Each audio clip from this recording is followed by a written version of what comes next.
오늘 읽기 전에 읽어야 할 애정소설 119는 귀스타브 플로베르의 보바리 부인입니다.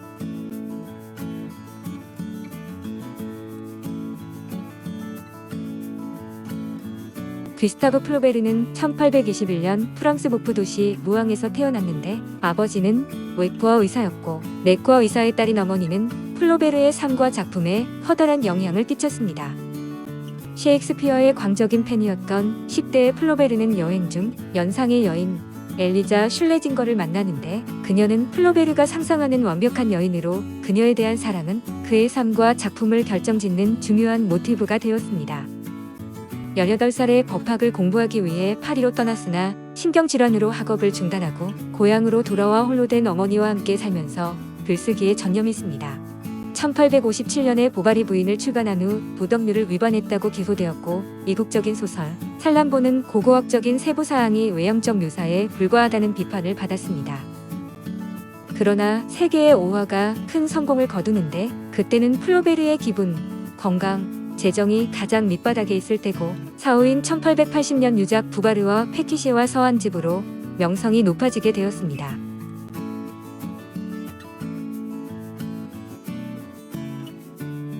여자 주인공인 엠마는 유복하고 보수적인 농민의 딸로 태어나 소녀 시기를 수녀원의 부속학교에서 엄격한 교육을 받으며 자랐고 샤를르와 결혼을 하지만 권태로운 생활의 염증을 느껴 로돌프, 레온과 사랑에 빠지지만 나중엔 모두 버림을 받고 비참한 최후를 맞이하게 됩니다. 남자 주인공인 샤를르는 시골의 외과 의사로 엠마의 아버지를 치료차 방문했다. 엠마의 반에 결혼을 하고 스스로 행복한 가정을 꾸리고 있다고 착각하지만 엠마가 죽은 후 모든 것이 밝혀지면서 처절한 좌절에 빠지게 됩니다.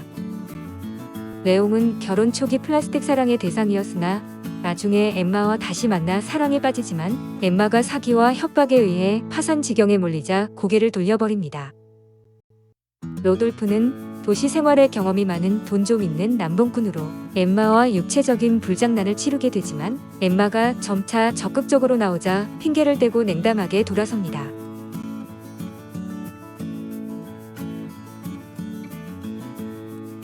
보바리 부인은 사실주의 문학의 거장 귀스타브 플로베르의 대표작으로 에밀 졸라, 기 드모파상, 조르주 상드 등 동시대 작가들에게 영향을 준 작품입니다. 현대 작가들에게도 소설 작문 기법의 교과서로 추앙받는 소설이지만 출간 당시 유부녀의 간통을 미화해 윤리와 미풍양속을 위반했다는 이유로 대중의 문매를 맞으며 기소되었습니다. 그러나 아이러니한 것은 이 작품의 직접적인 성애의 장면이나 노골적인 묘사는 조금도 등장하지 않는다는 점인데 독자 스스로가 격정적인 장면을 상상하게 할 뿐입니다. 주인공 엠마 보바리를 통해 담아낸 결혼 생활에 대한 권태, 현실과 이상의 간극, 영원한 불만족, 환멸 등 인간의 심리와 욕망을 간파해낸 소설입니다. 보바리즘을 탄생시킨 이 작품은 비단 주인공만의 문제가 아니라 현 시대를 살고 있는 우리가 당면한 문제이자 영원히 풀어낼 수 없는 숙명이라 고전 중에 고전으로 손꼽힙니다.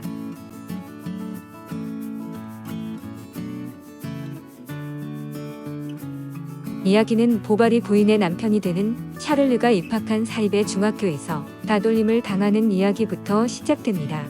그의 아버지는 한량이고 어머니는 불행한 결혼 생활에서 샤를르에게 많은 기대를 하는데 착하고 성실하고 차분한 샤를르는 의사가 됩니다.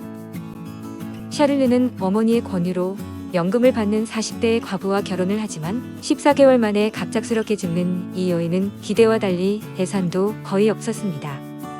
샤를르가 부유한 농부인 르오 영감의 다리 치료를 위해 드나들던 집에는 엠마가 있었는데 13세 때 수도원에서 공부를 했던 그녀는 어머니의 죽음으로 집에 와서 머물고 있었습니다. 그녀에게 호감을 품었던 샤를르는 엠마와 결혼을 하게 되는데 그녀는 대생도 하고 피아노도 칠 줄 아는 현명한 구석이 있는 여자였습니다. 사실 그녀는 예술적이기보다 감상적인 기질로 감정적 욕구를 당장에 만족시켜야 하는 부류의 여자였습니다. 시골 의사로서 자리를 잡아가는 샤를르는 부인 엠마에게 여전히 빠져있고 그녀의 존재로 비로소 결혼 생활의 참맛을 느낍니다. 다른 사람들의 눈에 그녀는 몸매가 예쁘고 예의범절을 지닌 여자였지만 그녀는 보헤지의 삶을 동경하며 권태에 빠져 있었습니다.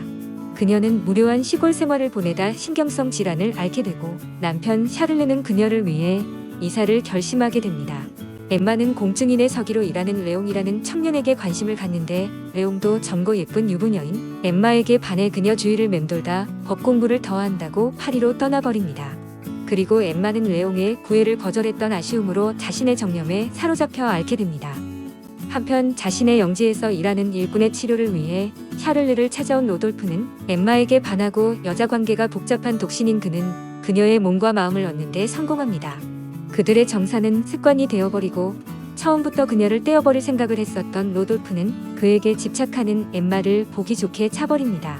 충격을 받은 엠마는 알타가 생사를 넘나들고 샤를르는 열심히 간호를 해주는데 함께 연극 공연을 보러 갔다가 파리에서 돌아온 레옹과 우연히 만나게 됩니다.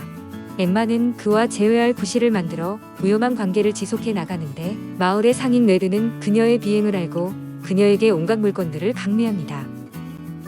레옹과 불안한 관계를 유지하면서 그녀는 만족하고 점점 집착하게 되지만 레르의 사기로 엠마는 파산의 위기에 처하게 됩니다.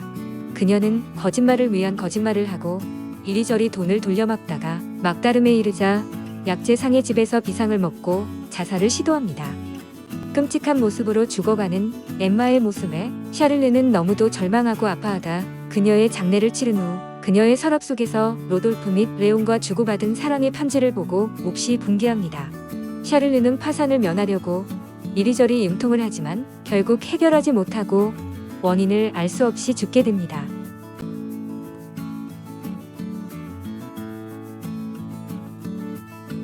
그는 순종했다. 그러나 행동이 고분고분하다고 해서 욕망까지 그런 것은 아니었다. 그의 순진한 계산에 의하면 그녀를 보지 못하게 금지당함으로써 그는 그녀를 사랑할 권리를 얻은 것이었다. 그녀가 바다를 사랑하는 것은 오직 폭풍 때문이었고 초목이라면 폐허 속에서 드문드문 움터있을 때만 좋았다. 감정적 만족을 주지 않는 것은 무엇이건 쓸데없는 것으로 치부했다.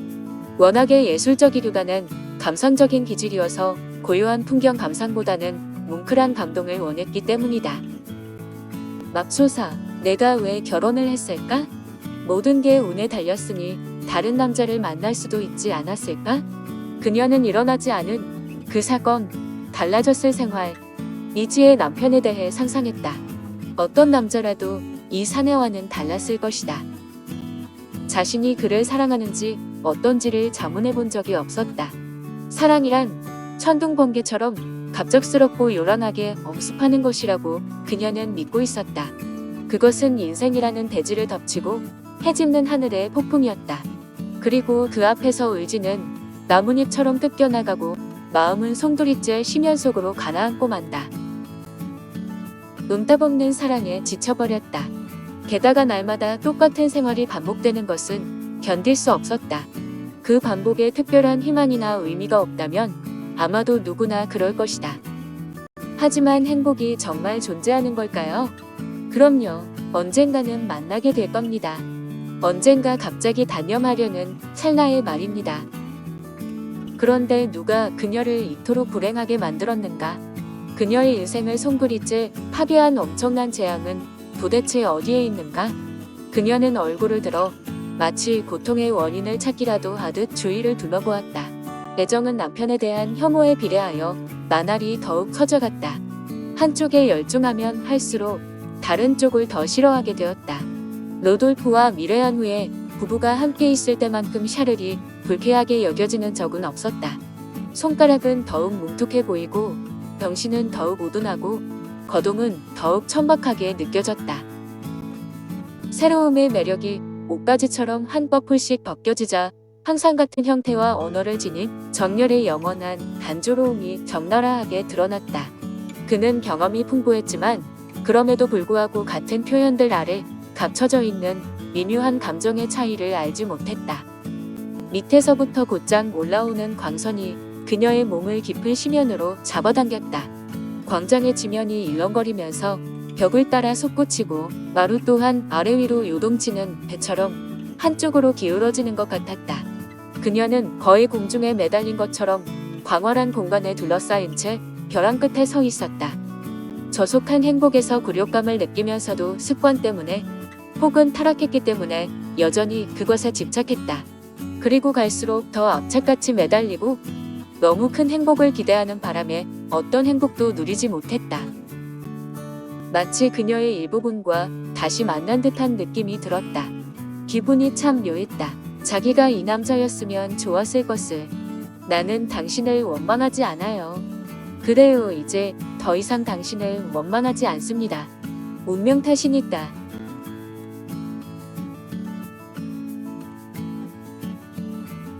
보바리 부인은 1949년부터 여러 차례 영화로 만들어졌는데 최근에는 1991년작과 2014년 작품이 있습니다. 1991년작 마담 보바리는 클로드 샤브로리 감독을 했으며 엠마 보바리 역에 이자벨 울페르, 샤를르 보바리 역에 장 프랑스와 발머가 출연을 했습니다. 2014년작 마담 보바리는 소피 바르트가 감독을 했으며 엠마 보바리 역에 미아 와시코브스카, 레온 듀피스 역에 에즈라 밀러가 출연을 했습니다. 가난이 뭔지 알겠습니다. 가난이 뭔지 아는 것은 사랑이 뭔지 아는 것이고, 사랑은 다 버리고 세상을 다 얻는 것이겠지요. 이제 그대 가난한 가슴 위에 피어나는 들꽃들이 그대 가난한 가슴 속의 눈물인 줄도 알겠어요. 김용택, 가난한 꿈.